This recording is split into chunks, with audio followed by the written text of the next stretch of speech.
What do you mean, sir? You took to me? Really sorry, Babuji. I'm already.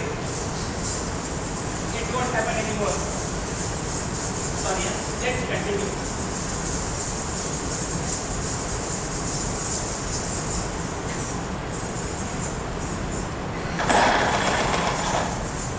It is because of this fascist police that we have seen this black day. Those trash must be taught a fitting lesson. I say we let these murders be the string of fate for once.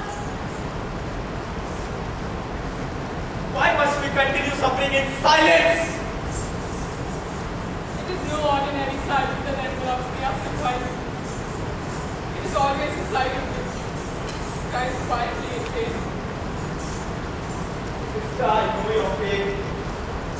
I know the anguish you feel right now. But your thoughts must surely go to the people responsible for this! Responsible? Was he responsible for being in that street at that time? Were those people who were throwing stones at nobody in particular responsible? The bullet which pierced his heart? Was the policeman who shot him responsible? All we are responsible for is our own lives. We live our lives knowing that we have something which will keep our souls intact. Something which will make our lives count. We have faith, sister. Faith! We have faith. We have faith that our small girls have a wall around them, which shields them from everybody else's. Someone had faith that Kashmir would be peaceful again. I had faith in him. I don't have that anymore. It pains me to hear you like this, Rita. You have a duty, my sister, to suffer. And to this family, I urge you to be strong. Be strong! What would you have me do, Master? Dress in black and carry placards? March the streets with the mob casting stones? Who exactly are the sinners, Master? Who do I denounce? It was a policeman that killed suffer. We know exactly who to denounce. They must feel the way we are feeling right now. They must realize the worth of a human life. When the infidels threaten our very own existence, the path of righteousness cannot be that of election, Amita. What will you say to Zafar when he meets you in paradise? If I could, I would join him in the dungeons of hell this very moment. If I could, I would say to him, I forfeit my will, my life, for a glimpse of my beloved. But you can't. You are not in heaven, hell, or purgatory. None of us are. All we can do, all we must do, and all we have to do is here. And it is here that you must honor suffer. And the only honorable way here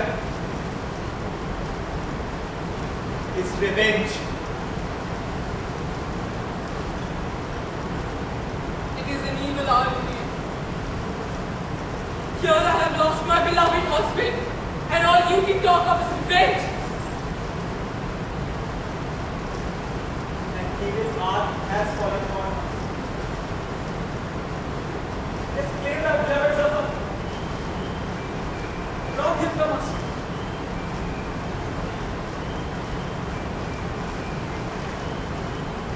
And for the last time, also, no one can rob me now.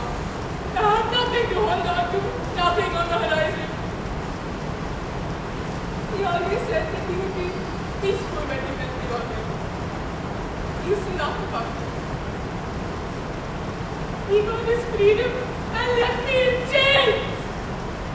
Any part of me which longed to be free, to escape, died with him.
you absolutely sure there are no jobs in any of your factories, Mr. Victor?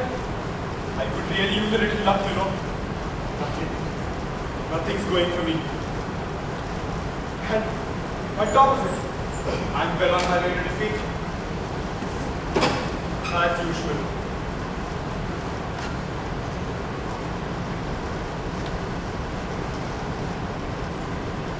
There you go, man. Check and wait. You are getting too impatient these days. You are not thinking your moves through. I've been a bit preoccupied lately, Mr. Victor, as you know. And you've always been a better chess player than me anyway. I am an old man. You keep your eyes and ears open. By the time you reach my age, life would have made you a cunning chess player. I dare say you have a more elementary problem. Elementary. I am qualified but unemployed. I am broke as thoroughly as the municipality knows. And my folks are facing eviction in a week. How is any of this elementary, Mr. Victor? I was talking about your chess moves, Mr. Angry Young Man. You put too much emphasis on your big guns, queens and rooks. You just firing all the cylinders. When your offense is neutralized, you have nothing to fall back on. That's true. Old friends for whom I would have taken the fall any day have turned their backs on me. I know my last line of defense always lets me down. I know they are but puny pawns and good for nothing knights in shining armor. Knights have the right idea, Manas. Moving suddenly in an unexpected direction, full of possibilities. Keeping your opponent. Back in the day, people used to sell clothes. I decided to trade in synthetic material. They thought I was nuts. Of course. Now they envy my success, my fortune.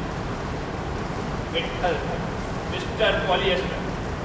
That is what you get when you are willing to take chances. When you are willing to just sacrifice a few pieces, wins and rooks though they may be. That is exactly what you want. You seem awfully sure about my course of action, Mr. Victor. But there's a difference. There are a couple of differences really. First, you were always alone. The Lone Ranger. Whereas, you have a family to take care of. And second, life is not a game of chess, Mr. Victor. Says you and 100 other doubting Thomases. Yet here I stand, 67-year-old, cage of rattling bones. You, listen to me now. You, the king, are facing eviction. Enemies are swooping down, right? I'm not sure what you mean, sir. I mean, bishops and rooks cannot survive once they are out of the king's protection. Why is presence more likely? For alone he is not that strong. It is absolutely imperative that the king should not stray far away. Don't you think I know that, sir? Never mind the monstrous cliche of being the sole breadwinner of the family. But to see yourself be an abysmal failure at it. Change the rules of the game then. Upset the prevalent rhythm. When a king feels threatened in the middle of the game, he can choose to leave for a few squares. The rook is not. Casting is a very shrewd and a crafty defense, laying foundation for your future attack. What would you have me do? Rob a bank? Set up one of those online scams? Or what? Go door to door with my soft tuning perhaps? You are a much better player than that. You have a penchant of potentially explosive endgames. I am sure you will come up with something soon. But till then, keep one thing in mind. Really? And what is that? When the game is over, king and the pawn come back to the same. Sir, the scene is over. What do you do? Oh, it is meant to be. You idiot. Really sorry, Babuji, about this. This Victor guy died 2 days ago. May his soul rest in peace. So, Babuji, you got a clear idea of our protagonist's talent, right? Let's say, what go on next? What happens? Night off?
Methought, is this the one whom I brought back from death, nursing him with mine own hands?